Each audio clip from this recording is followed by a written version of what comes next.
At 2 a.m., she stood outside her own house, barefoot and wearing only pajamas. The door slammed shut behind her. Her husband had just pushed her out, and standing next to him, wearing one of his shirts, was a woman she had never seen before. The woman looked at her and smiled, like she had won something. She was cold, shocked, and humiliated. The porch light buzzed above her, and she saw lights turning on in nearby houses. The neighbors had heard the shouting.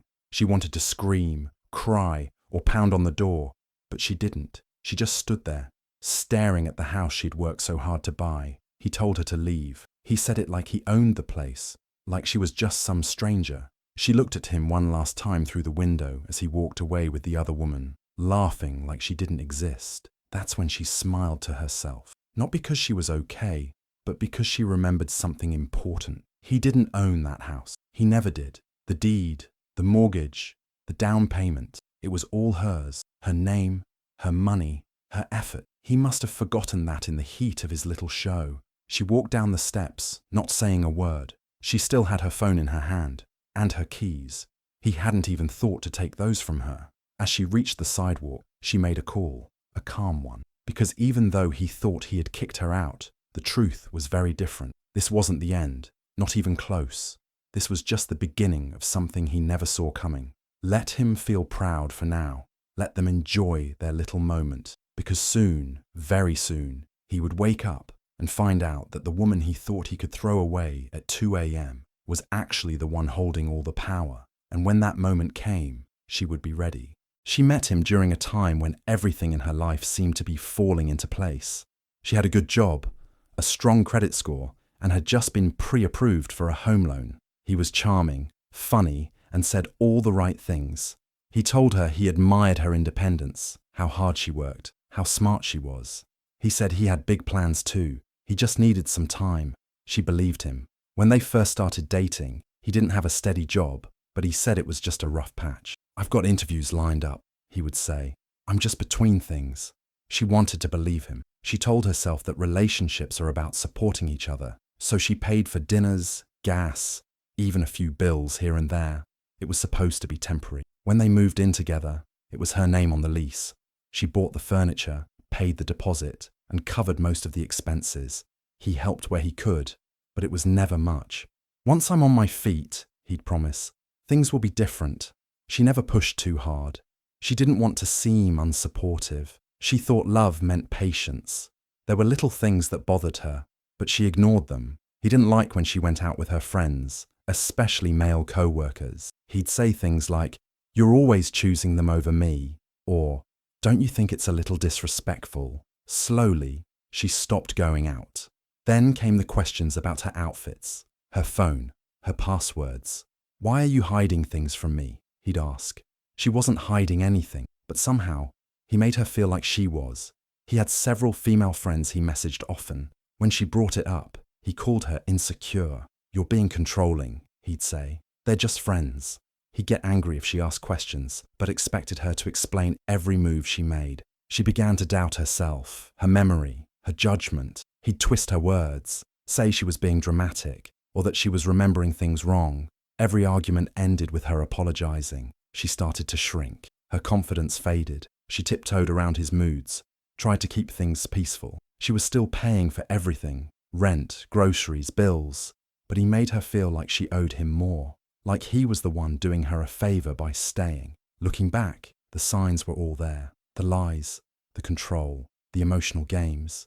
But at the time, she called it love. She thought things would get better. She gave him power because she cared. She didn't realize he was taking everything and giving nothing back. And by the time she did, he had already started planning to replace her. He quit his job again, the third one in less than 2 years. This time, he said it was for his mental health. "The stress is killing me," he said. "You don't want me to burn out, do you?" She didn't. Of course not. She wanted him to feel better, to be okay. So she agreed. She told him to take some time, to rest and focus on himself. She could handle things for a while, just a little while. But a little while turned into months. He stopped looking for work. He stayed home all day, mostly on his phone or computer, gaming, scrolling, chatting. She'd come home after a 10-hour shift and find him exactly where she left him that morning, on the couch, surrounded by dishes and takeout wrappers. The laundry wouldn't be done. The trash would still be full. Dinner would be her job too. When she gently brought it up, he'd snap. "You think I'm lazy. You don't understand what I'm going through." And she would back down. Again. She didn't want to upset him. She started to believe maybe she was being unfair. Maybe he was struggling more than she realized. So she worked more, picked up extra shifts, took freelance jobs on weekends. Their bills weren't going to pay themselves.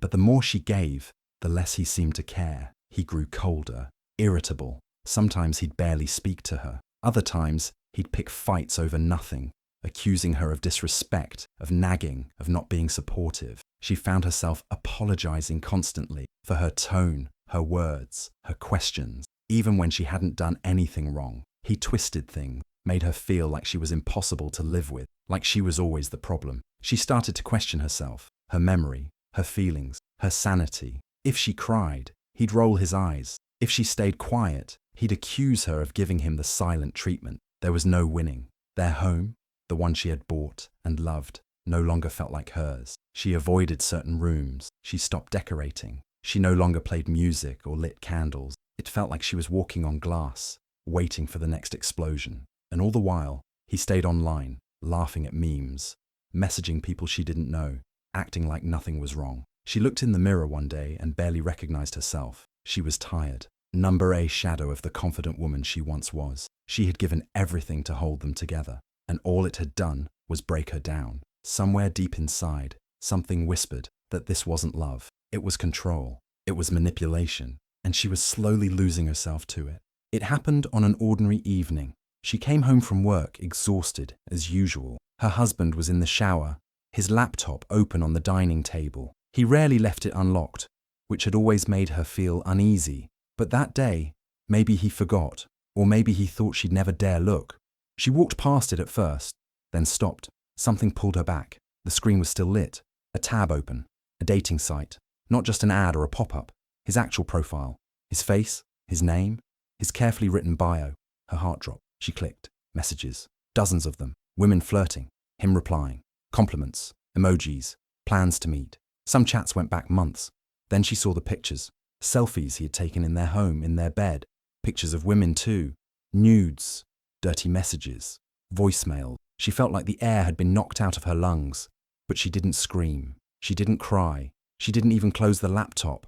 She stood there, staring, frozen, for a long time. Her fingers trembled, but her mind began to clear in a way it hadn't in years. This wasn't a mistake. It wasn't a misunderstanding. It was a pattern, a life he had been living right under her nose. He had been playing her, all the long nights online, the sudden mood swings, the way he turned things around to make her feel like the problem. It all made sense now. He hadn't just been lying. He had been building a double life, using her home, her money, her kindness, while chasing other women like it was a game. Still, she didn't confront him. Not then. She closed the laptop gently and walked away. That night, she couldn't sleep. She lay next to him, listening to him breathe, and felt nothing. No love, no hate, just silence. Something inside her had shifted. She knew if she shouted, if she cried, he'd twist it again, make her doubt herself, make her feel like she was overreacting. But this time, she wasn't going to give him the chance. So, she watched, quietly, for days, weeks. She read more messages, took screenshots, collected evidence. She checked their shared accounts, traced where the money was going. She backed up everything, emails, texts, even pictures of their house showing who really owned what. No more excuses. No more hoping things would change. She smiled to herself, but it wasn't out of happiness. It was a decision. The game he thought he was playing was already over. He just didn't know it yet. She didn't waste time. The day after she saw the dating profile and all those messages, she took a long lunch break and walked into a law office. She sat across from a calm, sharp-eyed attorney and told her everything. No crying, no shouting, just facts. The lawyer listened, nodded, and then said something that gave her a strange sense of peace. You've got more power than you think. The house? It was in her name only, bought before the marriage. No co-signer, no shared mortgage. Her family had once advised her to keep it that way, just in case. At the time, she had shrugged it off. Now, she was silently thankful. With the lawyer's help, she got to work quietly. No big moves, no noise, just steady steps. She updated the property deed with extra protections. She separated all her finances. Every bank account in her name was secured. New passwords, new alerts, and even a freeze on her credit. He wouldn't notice right away. That was the point. She installed hidden cameras in and around the house, not to spy, but to protect herself. If things got worse, she wanted proof, real proof, not just his words against hers.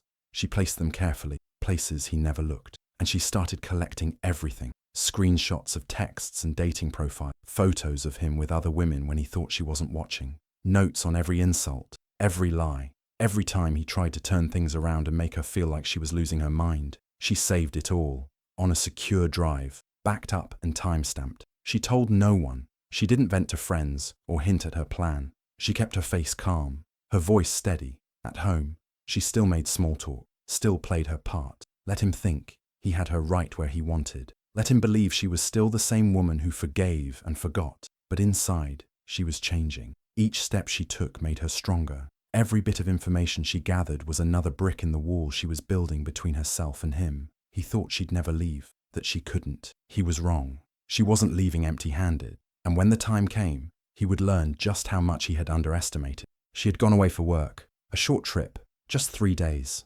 She told him her schedule, told him when she'd be back. He barely nodded, barely listened. She noticed, but said nothing. Her suitcase was packed with files, not clothes. She wasn't going for rest, just business. She returned a day early. Her meetings ended ahead of schedule, and something inside her told her not to wait. She didn't call, didn't text, just took the evening flight and came straight home. It was late. The lights were off when she stepped inside, quiet. She walked through the hallway, dropped her bag gently by the door, and headed to the bedroom. That's when she saw them. Her husband was in their bed, with another woman. Not just a stranger, not a mistake. The same one she had seen in screenshots. The same face from the photos. The same woman he had told her was just a friend. Her clothes were on the floor. Her hair was wet from the shower. And she was wearing one of his shirts. Her laundry, her bed, her home. He didn't even look surprised. He sat up slowly, rubbed his eyes like she was the one who had walked into his space uninvited. "Oh," he said casually. "You're back early." The woman didn't say anything, just smirked, like she'd won. She stood there, still. Not a tear, not a scream, not a word, just silence. She looked at them for a long moment, then nodded slightly and turned around. She walked out of the room, picked up her bag, and went to the guest room without a sound. He didn't follow. Neither of them did. She didn't sleep that night, but not because of heartbreak. Her hands weren't shaking from sadness. It was something else now, something cold and sharp. Not fear, not defeat. She let them believe they'd beaten her, that she was broken, that she had nothing left to fight with. But they didn't know the locks had already been changed, the finances already frozen, the paperwork already in motion. She didn't need to yell. She didn't need to prove anything. She had already won. It was 2 a.m., the kind of silence that makes everything louder, every creak in the floor, every word sharper than it should be. She had been in bed, trying to sleep, when he walked in, angry, loud, saying things he had clearly rehearsed in his head. "You need to leave," he said. She blinked at him, still half asleep. "What?" "You heard me," he said, voice rising. "You're not staying here. Not tonight. Not anymore. You're ruining everything. You're bitter, jealous, and I'm done walking on eggshells around you." Behind him, the mistress stood at the door, arms crossed, wearing a robe that didn't belong to her. She was smiling, calm, confident, like she was watching the final scene of a movie, where the villain finally gets what's coming. He gestured toward the door. "Go stay with your mum, or a friend. I don't care, but you're not staying here." She looked down, barefoot, pajamas, no bag packed, her hair still damp from the shower. He didn't care. That was the point. "You're really kicking me out?" she asked softly. He scoffed. "It's my house too." It wasn't, but she didn't argue, not out loud. She walked past them slowly, no rush, no tears, just quiet. She grabbed her phone, her keys, and stepped out onto the porch. The night was cold against her skin. Behind her, the door slammed, locked. The porch light flicked on. Neighbors might have been watching from their windows. She didn't look up. Instead, she walked to the edge of the driveway and dialed a number she'd saved weeks ago. A calm voice answered after one ring. "It's time," she said. That was it. No long explanations, no crying, just 2 words. By the time she got to her car, Her heart was no longer heavy. Her hands no longer shook. This wasn't defeat. This was the moment everything shifted. Inside that house, he was probably laughing, high-fiving his mistress, thinking he had finally won, that she had left without a fight, that she was too broken, too weak, too scared to stand up to him. He didn't know the papers had already been signed, that the sheriff had already been scheduled, that the bank accounts were no longer accessible to him, that the cameras had captured weeks of him shouting, mocking and bragging. He had no idea he'd just kicked out the homeowner, the one with the deed, the proof, and the power, and now he'd finally learn what losing really looked like. He woke up late, as usual, probably thinking the worst was over. The house was quiet, the bed warm, the mistress still asleep beside him. He stretched, smug, believing he had finally taken control. Then came the knock. Not a light tap, a firm, official knock at the front door. He opened it, groggy and confused, to find a sheriff standing there, holding paperwork. Behind him a locksmith, a city worker, a process server. "Are you his full name?" the sheriff asked. "Yeah, why?" "You're being served. This is an official eviction notice. You have 10 minutes to gather your things." He laughed, like it was a joke. "This is my house." "No, sir, it's not." The sheriff handed him the papers. Her name, his wife's name, was on every page. Deed, utility accounts, legal filings. He flipped through them with shaking hands. The locksmith was already walking around the side of the house, heading to the back door. The city worker was shutting off the water line. The mistress came into the hallway, wrapped in a sheet, confused. "What's going on?"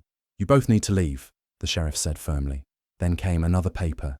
This one was different, louder, in a way. It named the mistress as a formal affair partner, listed in the divorce complaint under adultery. It was public now, not just a secret behind closed doors. Her name would be in court records. She gasped. "You said this place was yours." He didn't answer. He tried calling, texting. He left voicemails, angry, then begging, then angry again. But she never responded. She showed up only once, later that day, calm and quiet. Walked through the house with a clipboard and a witness, checking every room. He shouted at her. "You can't do this to me." She looked him straight in the eyes. "I don't live here," she said. "And now? You don't either." Then she nodded to the locksmith. The locks were changed. The door closed behind her. He was left standing outside. No keys, no power, no plan, just consequences. The fallout was fast and brutal. At first, he tried to act like he didn't care, told a few friends she overreacted and made a big deal out of nothing, said she'd always been controlling and emotionally cold. He even hinted online that she'd been unstable, trying to paint himself as the victim of a bitter, dramatic wife. But the truth had already made it out. She didn't say much, just posted one quiet update, a screenshot of the deed with her name. One line, "When someone kicks you out of your own house, make sure you have receipts." Then came the messages. People she hadn't spoken to in months reached out.